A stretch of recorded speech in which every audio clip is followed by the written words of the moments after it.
श्रद्धालु, जिज्ञासु श्रोताओं,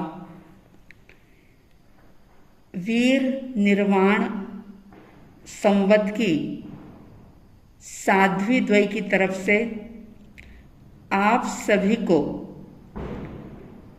मंगल भावनाएं, शुभ कामनाएं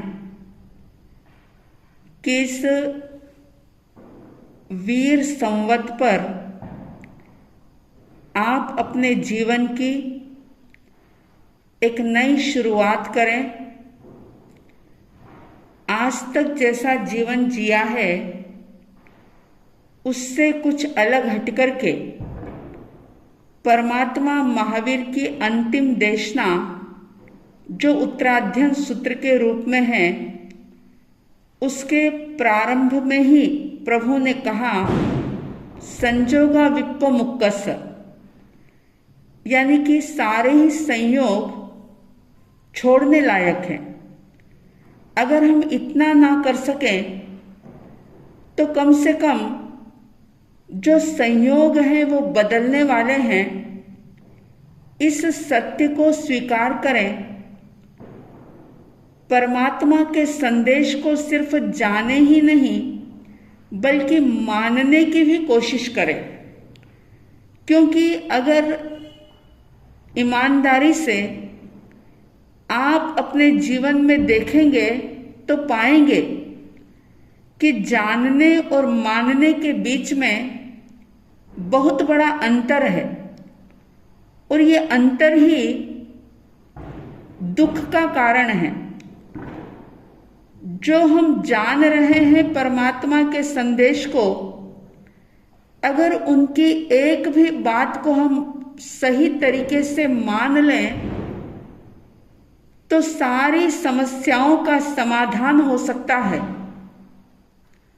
सारे ही दुख नष्ट हो सकते हैं, सारे ही कष्टों और परेशानियों से निजात पाई जा सकती है। चाहे परेशानियां बनी रहे लेकिन व्यक्ति परेशान नहीं होगा तब जब वो भगवान के उपदेश को न सिर्फ जानेगा बल्कि उसे मानेगा भी। तो देखें अपने जीवन में कि आपके जीवन में रिचनेस बढ़ रही है या उसके साथ हैप्पीनेस भी बढ़ रही है।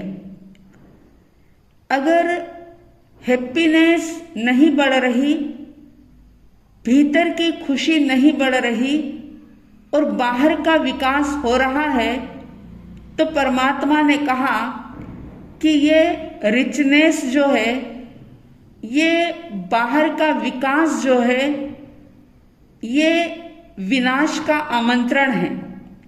इस कटु सत्य को स्वीकार करना ही होगा। फिर भगवान कहते हैं कि आपके जीवन में इंफॉर्मेशन तो बहुत बढ़ रही है, लेकिन जरा ठहर कर रुक कर ईमानदारी से देखो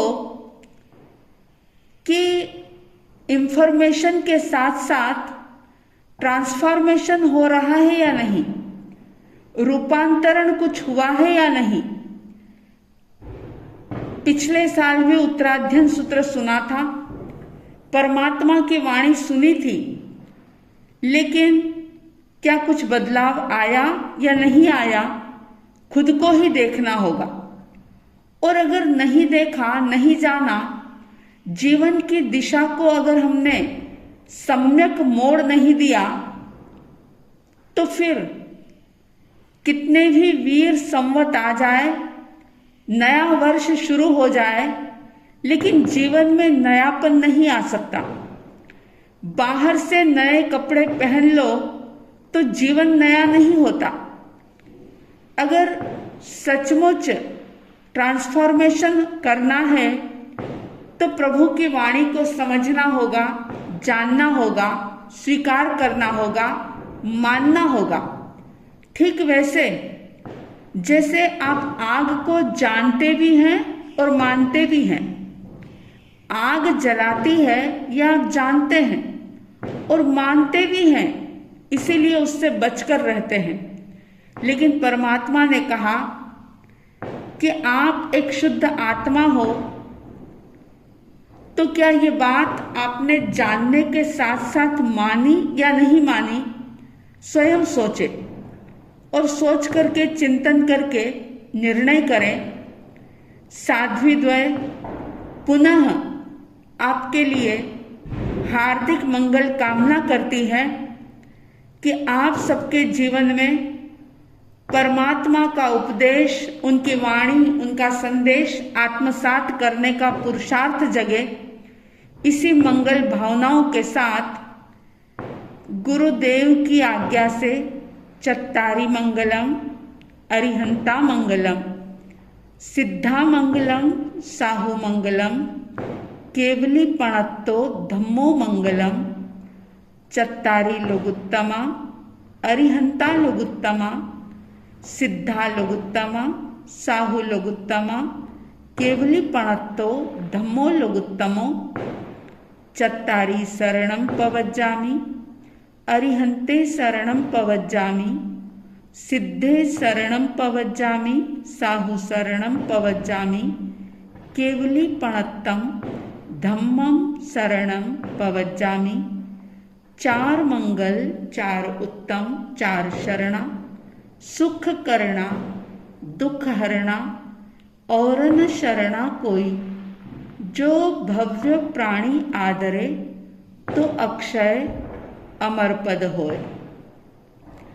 आपका शुभ हो, मंगल हो, कल्याण हो, आरोग्य बोधि लाभ की प्राप्ति हो, शारीरिक स्वस्थता, मानसिक शांति, पारिवारिक सौहार्द और आत्मिक आनंद का अनुभव हो।